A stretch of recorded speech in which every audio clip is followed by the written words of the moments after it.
Terlihat dalam visual, kobaran api terus membesar dan meludeskan satu unit rumah warga yang terbuat dari bangunan semi permanen di Kelurahan Tombolo, Kabupaten Goa, Sulawesi Selatan.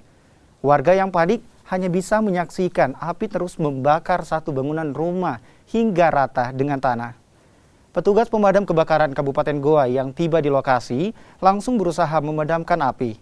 Api baru dapat dipadamkan 1 jam kemudian dengan mengerahkan 2 mobil pemadam kebakaran. Tidak ada korban jiwa dalam peristiwa ini, namun diduga kebakaran akibat hubungan pendek arus listrik.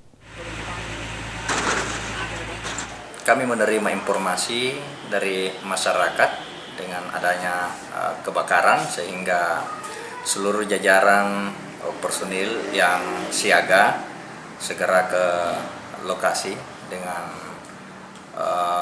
tepatnya di dalam wilayah manajemen kebakaran kami, area proteksi itu terletak di Kelurahan Tombolo, Kecamatan Sumbopu.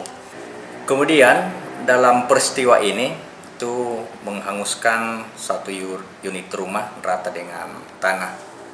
Penyebabnya apa, Pak? Penyebabnya setelah kami melakukan investigasi, itu diduga disebabkan oleh arus pendek listrik.